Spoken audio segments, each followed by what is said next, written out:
Hello, everybody. It's Clint. Welcome to Sweetcast. I want to talk about Elon Musk because I have to. I actually have something to say. I have to complain that sometimes on YouTube you feel like you have to make videos when you don't really want to talk about a topic, but you know it's just generally being talked about. Well, this is actually a topic that is interesting to me. What I have for Elon Musk, consider this an open letter. These are some number of things that Elon Musk needs to fix with Twitter now that he has purchased it. According to Business and Finance, Twitter accepts Elon Musk's bid to buy the company. It has been accepted. Minds are exploding. But what is he going to do with this newfound power? We're going to talk about this. But first, we got to talk about my headphone situation. What's wrong with this? No, I'm not trying to look cool. It's broken. I can't get it to fix. I got to get a new set of headphones. So if you know a good pair, let me know in the comments below. Clint Stoker's Dracula is coming up. I'm going to launch this. I'm actually thinking about pushing up the launch date. We talked about June 1st, but I think it's going to actually be better for me promotion wise if I bump it up. Unusual, yes, but I think it's probably got to happen. So I'm actually looking at launching this the last week of May. If you haven't signed up, please do in the link in the description below. I've already had lots of people signing up, so I'm really excited about that, feeling happy. Do sign up for the pre-launch page. I'm going to get things together, and like I'm working with the printer on just a few final touches. This is done. So looking forward to that. All right, Elon Musk buys Twitter. What is he going to change? Now, he's mentioned a few things, and one of those is being a platform for freedom of speech, so on and so on and so on. But, you know, the more I think about it, I think that the reason the world is the way that it is, the reason why people no longer value free speech is in due part because of Twitter.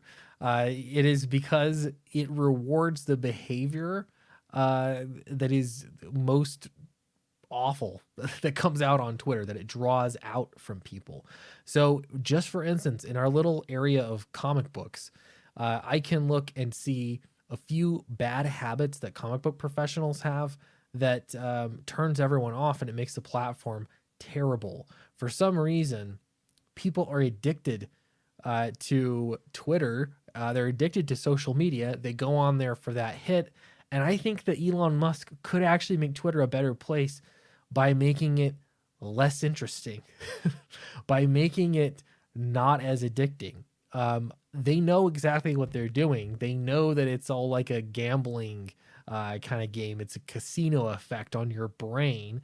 And I think if you kind of tuned that down a little bit and cared less about usage numbers, you would actually make the world a better place. Now, would this open you up for, people leaving Twitter because it's not that interesting and they're going to go somewhere else? Hopefully, it's like literally anywhere else, not online. Hopefully it's out somewhere you're going to, touch grass, as they say. You're going to sniff the flowers. You're going to speak to people face to face and get those little social cues and realize when you say something ridiculous, there are actual consequences in that you look like a fool in front of people. So maybe you'll think twice, those kinds of effects. That would be one thing. Another thing I've noticed with comic book professionals is that some, and sometimes many professionals, will openly share just really personal things, and it's like they're looking for sympathy. And it would be one thing if this just happened every now and then, but when it is constantly happening, there's a problem. Did you know that sad fishing is the term for that? I've seen that so many times. So many times, it's kind of ridiculous. It's frequently sharing deeply emotional posts online, and it may be a sign of some deeper psychological issues. My goodness, talk to real people, and then if they look at you like you're an idiot, then maybe you should think about something else. Maybe you shouldn't be mulling over these terrible feelings. Like, go do something. Go get some air, get some sun. That would make life better. Pros and cons of social media. So I always think, well, what are the big pros? When I talk to people about, potentially just delete all social media, the world would be a better place without social media. Usually people say, yeah, the world probably would be a better place, but I can't get rid of it. Why is that? Because you're addicted to it. Or you think you need it. And some of that's fear of missing out. I experience this as well because I will go very long periods of time now. I'm even getting better at this without checking Twitter, but I still keep it around because it just seems like I have to have it. So, what's it good for? It's good because you can get in touch with somebody, contact them in a quick way. You're in touch, bada bing, bada boom. You know what, though? I have found that Discord has actually been pretty helpful for that because I can add people on Discord. If I want to send them a message, I know where to find them. They know where to find me. But there's not this, I'm not promoted for just sending out random tweets all the time. Social media usage. The Pew Research Center surveyed social media usage and popularity among U.S. adults in early 2019. The survey found that most used social media platforms for adults are YouTube and Facebook. Teens prefer Snapchat and Instagram. I think this is changing a little bit too because TikTok. It says, while TikTok is reportedly the fastest growing social media among younger users. Now, this was in 2019. Here we're in 2022 now, so I suspect this has changed. I don't know, though. Facebook and YouTube could be the thing here. What are they missing out, though? They're missing Twitter. Twitter's the common vein throughout all of this that lots of people are using in just the worst ways. Social media is nearly universally used among today's teens. 97% of all teens are having their lives destroyed. They're starting off on the wrong foot. And the amount of time spent on social media site is astounding. One report indicated that the average teen ages 13 to 18 spends about 9 hours on social media each day. That is a full-time job spent on social media. That's insane. So what are the pros of social media? What is social media possibly good for? What should we keep Twitter around for? It's good for staying connected with family and friends worldwide. I would argue that Twitter is not used for that very much at all. I think it's used for being in touch with complete strangers or meeting complete strangers or arguing with complete strangers. Maybe families and friends sometimes, but usually there are other places for that. The next pro is quick access of information and research. You can find out who said something stupid online, or you could take a walk. You could touch some grass. You could do something else. Banking and bill pay at our fingertips. What? Social media, I have no idea why that has anything to do with banking. I have no bank account that's connected to my social media account, so I reject that notion. Online learning, job skills, content discovery, YouTube. Okay, so if YouTube is social media, this is an interesting thing because you can definitely consume a lot of stuff. You can create content, but I would argue that it's slightly healthier as far as interactions between people go. Not always, of course not. We've seen many a YouTube wars started, but Twitter just seems to promote it more. The next pro is involvement in civic engagement. No, I'm going to stop you there. It actually radicalizes people. And there's a lot of evidence to this it's kind of astounding. It politically, like if you're a political candidate, it can be good because you can get people really upset and worried about your thing that you want them to be upset about. But at the same time, is that good for society? I would argue no, because it's not always going to get people excited and voting for what you want them to vote for, what the good thing is. It's also going to get people super interested in crazy things that are just wrong. And they're going to get hyper involved in that and police each other and so on and so on. Absolutely. Does the good outweigh the bad? I don't think so. I really don't. It's a great marketing tool. Sure, because everyone is captive to their phones. So you can market there because that's where their attention is. I guess, yeah. Opportunities for remote employment, that's based off social media. I guess, perhaps that's out there. All right, so those are the good things. So my argument would be, or my plea would be to look at these things and say, how can I make Twitter better for these things and mitigate the downside?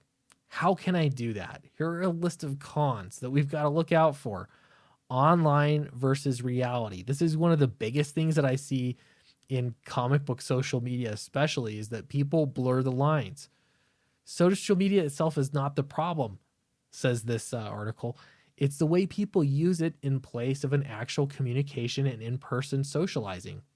Friends, in quotes, on social media may not actually be their friends and may even be strangers. Absolutely.